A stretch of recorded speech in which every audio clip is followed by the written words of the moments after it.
Hey everybody, what's up? It's Brian Engelman here at TheNewAmericanMedia.com and The Unhappy Hour. Yeah, so it's not quite a radio show at this moment because the gear that we were working out of with the mixing board and the software that we were using and the computer we were using, we're having an enormous amount of glitches. So don't worry about it. We'll figure it out. We're still on Facebook is one of the best ways to find us. It's a private group. Just do a search for The Unhappy Hour Sports Radio Show. Do a search for it. And as long as we can confirm that you're either an Indians, Cavs, Browns, or Buckeye fan, we'll let you in the group. The group is awesome. That kind of is our show, week to week, day to day. It's a live. When there's breaking news, our crew finds it and we all start talking about it. It's one of the favorite places on the internet that I have. If I didn't create it, I would use it.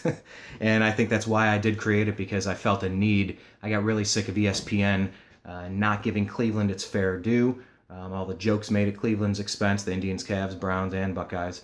So I created this group. It was the Unhappy Hour because there were so many miserable moments. We didn't have enough celebratory moments. And it was a place to kind of vent. You go to the bar and you talk about sports. You talk about Elway's drive or the fumble or Modell stealing the Browns, taking them to Baltimore, and taking Bill Belichick and Ozzie Newsome and Nick Saban with them. And you go down the list of failures and close but no cigar, heartbreaking moments like the Cleveland Indians being the only team, not to just do it, but to do it twice, have lost Game 7 in extra innings. That will rip your heart out, and it's happened to us in '97 against the Marlins, then it happened to us again last year against the Cubs. So, this is a group that understands frustration and misery and having the need to get some things off our chest. So join that group. It's fantastic. It's just amazing. If you're into this stuff, you're going to dig it. We also do our normal stuff, the Agree to Disagree show, and a whole bunch of convention coverage, interviews. We'll get you more going throughout the year. Don't worry, we're ready to expand again. Just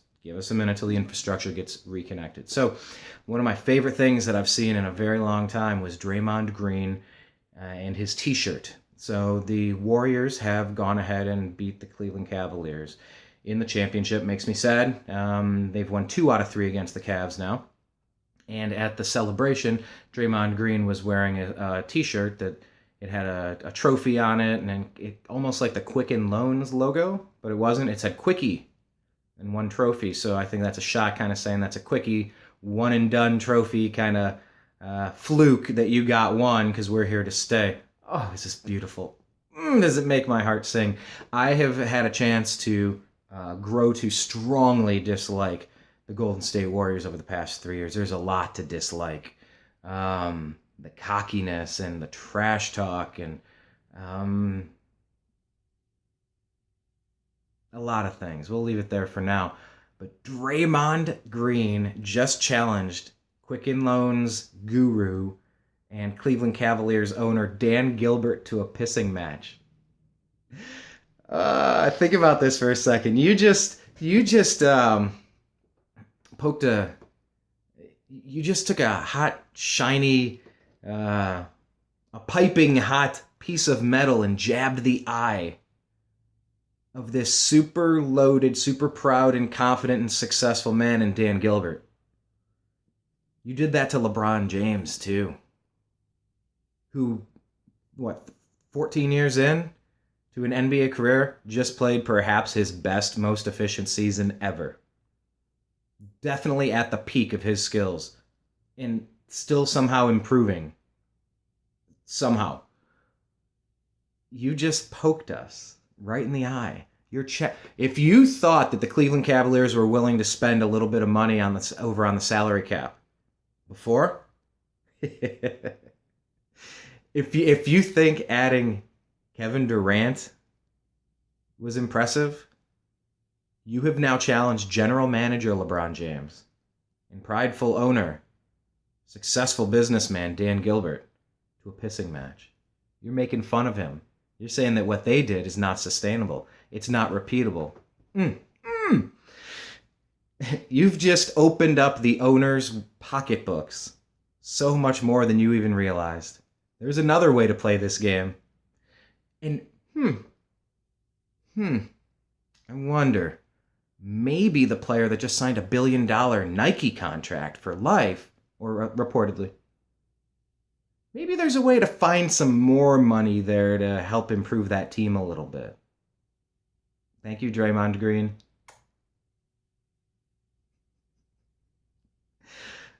I mean, what a Christmas gift. I had no idea I was going to wake up to this. I'm feeling really miserable because you know what, Draymond and Dub Nation or Warrior fans in general, look, in all honesty, you would never have won that first title when LeBron came back to the Cavs if Kyrie Irving wasn't hurt, who was strongly outplaying Steph Curry in that series. Was it a game and a half? And if Kevin Love wasn't hurt, there's no way. We took you to 6 games with what we had. So keep running your mouth, man.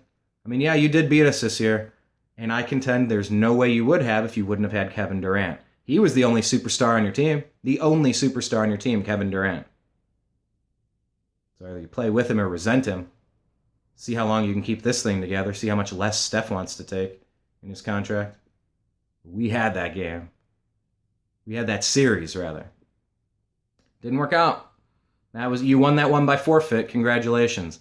And there's a quote going around. I don't know if it can actually be attributed to Rihanna or not. But there's a meme. And it says, the Warriors adding Kevin Durant to a... What was it? Sorry, I have to paraphrase it. I don't have it in front of me, but it said something along the lines of Kevin Durant's signing with a 73-win team to win a championship is like losing your virginity to a hooker. Now, I don't know if that's actually attributed to Rihanna or not. If so, I'll give you a high five. You know you just got a cheap one. You got an interesting one. Yeah, I know. LeBron's been a ring chaser too, and every player kind of does. Charles Barkley still didn't get one. Go figure. But I said it yesterday in the Unhappy Hour private group on Facebook that I hope you'll join. I said I really see LeBron playing into his 50s, becoming a co-owner of the Cleveland Cavaliers, playing with his son, and winning multiple more championships to Cleveland. So go ahead, run your mouth. I'm thinking this in the long game. I know the sports media wants to talk about LeBron going to the Clippers or the Lakers. Do you realize the warm welcome you gave him by spray painting what you spray painted on his building in Los Angeles? Yeah, welcome home. I'm sure going to leave my kingdom for this. No, I don't see that happening at all. So, I've been proven wrong before. It was a sucker punch. It was a weak move when LeBron went to Miami. But hey, I root for laundry: Indians, Cavs, Browns, and Buckeyes, and that is what it is. It was really nice to see us finally break that curse and bring home the championship last year. The Indians got oh so close, and they're only playing about .500 baseball this year. Buckeyes are consistently awesome, and good Lord, the Browns. I'm confident in this new regime. Then you get news Myles Garrett gets injured yesterday. Who knows how serious? Got to get some reports there. But, sports is much more to me than just sports. It's symbolic of being able to be ridiculed and laughed at and mocked, like the flyover states constantly are. The hillbillies cling to their guns and their God, as a former politician once said so famously, I think in Pennsylvania.